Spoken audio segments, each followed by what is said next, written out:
नमस्कार दोस्तों, राजवंश क्रिएशन में एक बार फिर से आपका स्वागत है। मैं हूं आपका दोस्त राजेश सोलंकी। इस बार मैं लेकर आया हूं एक और आउटडोर ब्लॉग। जी हां दोस्तों, इस बार मैं आया हूं मध्य प्रदेश की मालवा की धरती पर, जहां पर किसान अपनी सोयाबीन की फसल को काटने में लगे हुए हैं। दोस्तों, ये जो आप मेरे पीछे देख रहे हैं, ये सोयाबीन की जो फसल है उसे इकट्ठा किया जा रहा है और इसके बाद इसको थ्रेशर में प्रोसेस करके निकाला जाएगा। दोस्तों, इस फसल से एक किसान की काफ़ी सारी उम्मीदें हैं। उस किसान को अपनी बेटी की शादी करना है, उस किसान को अपनी माँ की बीमारी का इलाज कराना है और भी बहुत सारी कई ऐसी समस्याएं हैं जिसका समाधान उस किसान को सिर्फ इस सोयाबीन की फसल से ही मिलेगा। दोस्तों, ये जो सोयाबीन है ये सिर्फ खास करके मध्य प्रदेश के मंदसौर और नीमच ज़िले में होती है। इस सोयाबीन से तेल निकाला जाता है और उसके जो बाई प्रोडक्ट हैं, जैसे डीओसी बनती है, ग्लूकोज बनता है, बिस्किट बनता है और ये एक्सपोर्ट भी होती है, यानी कि विदेशों में भी इसकी बहुत मांग है। तो इस सोयाबीन को यहाँ के जो किसान हैं, खास करके मंदसौर और नीमच ज़िले के उत्पादन करते हैं। तो हमारे साथ में ये जो सोयाबीन का जो पूरा ठेका लेने का काम करते हैं, इनकी पूरी गैंग है जो यहाँ पर आकर के काम करती है। सोयाबीन की फसल को कटाते हैं और उसको थ्रेशर में निकाल के पूरी प्रोसेस करते हैं। लाल जी, आप कहाँ के रहने वाले? प्रतापगढ़ रहने वाले। अच्छा, प्रतापगढ़ से आप यहाँ नीमच में जो है सोयाबीन के कटाई के लिए आए हैं? कटाई के लिए आए गए। अच्छा, क्या क्या काम करते हैं आप? सोयाबीन काटते हैं और बेली करते हैं और थ्रेशर में निकालते हैं, सब काम करते हैं। कहाँ कहाँ जाते हो आप सोयाबीन काटने के लिए? सोयाबीन काटने के लिए हम चादड़ी जाते हैं और नीमच जाते हैं और ये मंदसौर भी जाते हैं। अच्छा, तो आपके साथ में क्या आपके परिवार के लोग ही हैं?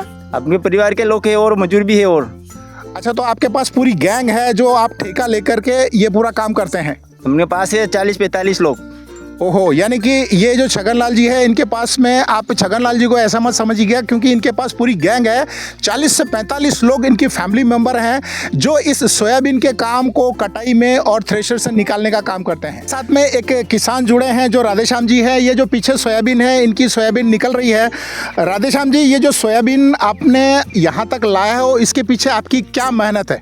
बहुत मेहनत करनी पड़ती है। बारिश में कीचड़ में आना पड़ता है, बिजली गिरती है, बिजली का भी डर रहता है। इसमें आपको मैं रोकना चाहूँगा कि इन्होंने जो कहा कि बारिश के सीज़न में जो आकाशीय बिजली गिरती है, जिसमें हर साल कितने ही किसान उस बिजली के गिरने से मरते हैं, तो इन्होंने सही बोला, उस तेज बारिश में भी ये काम करते हैं। खेती करना भी थोड़ा महंगा पड़ रहा है, खाद बीज महंगा हो गए, सोयाबीन का भाव भी नहीं बढ़ता है और इसको लाने में और इसको बोने में ट्रैक्टर का किराया भाड़ा बहुत ज़्यादा लगता है और किसानों को परेशानी रहती है। अगर सोयाबीन का भाव बढ़े और 6,000 का भाव मिले तो किसानों को थोड़ी मजदूरी मिले, नहीं तो कोई मतलब नहीं है। खेती करना भी महंगा पड़ रहा है आजकल।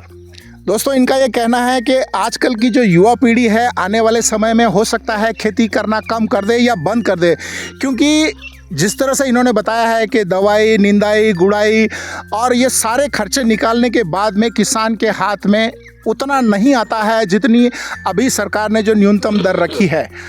चूँकि सरकार ने घोषणा की है कि शायद इस सोयाबीन का भाव बढ़ेगा, मैं उम्मीद करता हूं कि शायद ऐसा ही हो, तभी सही मायनों में किसान को अपनी हक मिलेगा, किसान को अपना उचित मूल्य मिल पाएगा। दोस्तों, इस वक्त हमारे साथ में एक और किसान जुड़ चुके हैं, मदन लाल जी नायक। चलिए हम इनसे भी जानते हैं कि किस तरह से ये सोयाबीन की फसल को पैदा करने में अपनी मेहनत लगाते हैं। मदन लाल जी, राजवंश क्रिएशन यूट्यूब चैनल में आपका स्वागत है।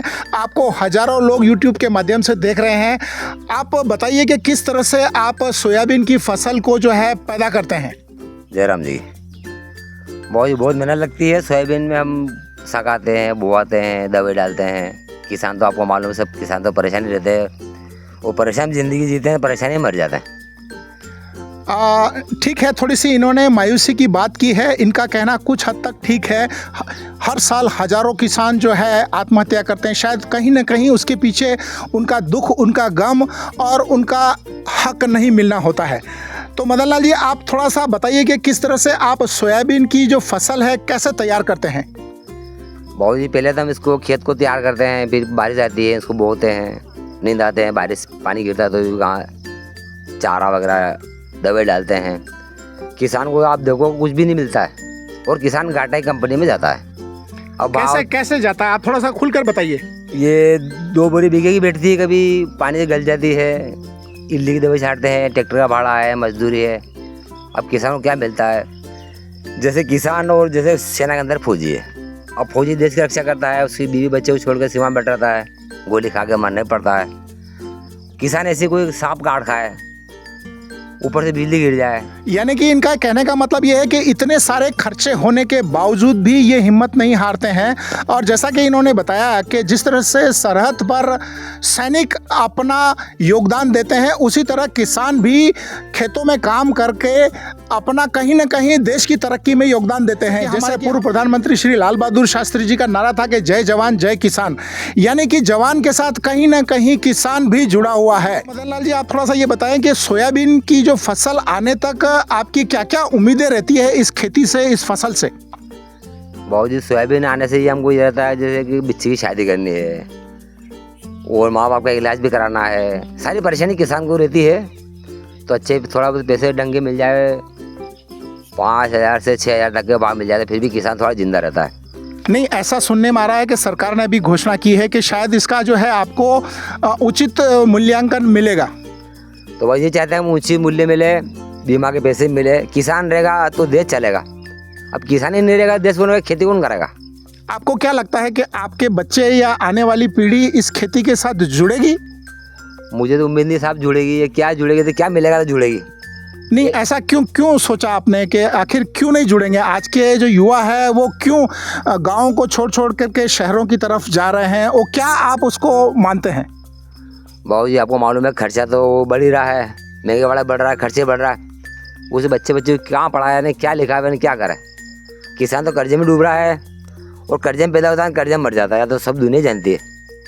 खाली देश के नाम के लिए अपनी मेहनत करता है किसान का, अपने देश के अच्छा आगे बढ़े, पर कुछ सरकार से भी कुछ फ़ायदा मिले, मुआवजा मिले, कुछ तो सरकार वो किसान से थोड़ा हेल्प करके आगे बढ़ाए सरकार। हम तो ये सभी तो निवेदन करते हैं। इनका ये कहना है कि हमारी जो संस्कृति है, हमारी जो सभ्यता है, कहीं ना कहीं किसान उसको कायम रखे हुए हैं, जिंदा रखे हुए हैं। तो इनकी जहां इतनी मेहनत लगती है, शासन से भी इनकी कुछ न कुछ उम्मीद है। दोस्तों, हमारे साथ में एक और किसान जुड़ चुके हैं, कैलाश चंद जी अहीर हैं। ये भी अपना कुछ न कुछ अनुभव शेयर करेंगे। हाँ, ये क्या है कि खरीब मेहनत करते हैं, उसके बाद में पूरा पैसे नहीं मिलता है। नहीं, खर्चा ज़्यादा अधिक बढ़ जाता है, खर्चा हर चीज़ में बढ़ जाता है। इस बारे खर्चा बहुत है। इस बारे जो किसान कोई सक्सेस ऐसा नहीं है जो पूरे उपजाऊ में उसको पैसे मिल सके।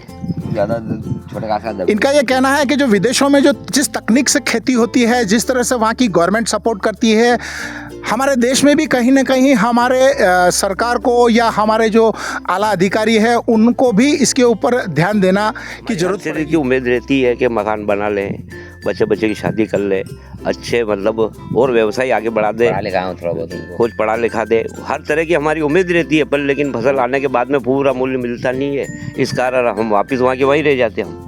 दोस्तों, इनका ये कहना है कि इनके बच्चे भी इंजीनियर बने, डॉक्टर बने और ये भी चाहते हैं कि इनके बच्चे आगे बढ़ें, लेकिन इनके जो खर्चे हैं और जिस तरह से खेती में जो इनको रिटर्न मिलना चाहिए वो नहीं मिल पाता है। शायद इसी वजह से जो है, जो पुराने लोग हैं वो खेती कर रहे हैं, हो सकता है आने वाला समय ऐसा खेती का उत्पादन नहीं कर पाए। हाँ, तो आप मेरे से यही निवेदन है सरकार से, आप थोड़ा किसान पे ध्यान लगावें। अब किसान जय जवान जय किसान का तो नारा आपको मालूम है, यही सही रहे और थोड़ा ध्यान किसान पे आप लगाओ तो ही किसान खेती करेगा। जय हिंद। तो देखा दोस्तों, आपने मदन लाल जी ने एक हल्की सी छोटी सी धमकी दी है।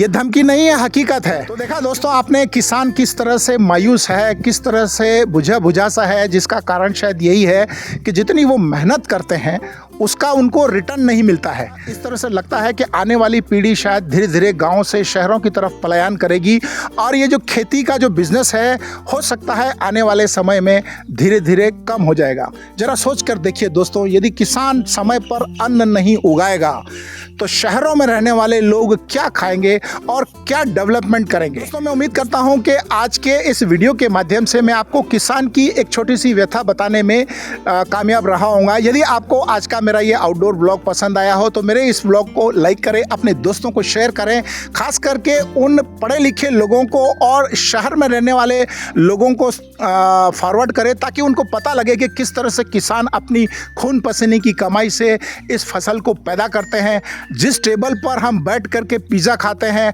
उस पिज़्ज़ा को पैदा करने के पीछे किसान की कितनी मेहनत लगती है ये उनको पता लगे। दोस्तों, आज के इस सफ़र को हम यहीं पूरा करते हैं। अगले सफ़र में फिर से मिलेंगे एक और नई कहानी के साथ, एक और नई हकीकत के साथ। तब तक अपना और अपनों का ध्यान रखें। जय जवान, जय किसान। जय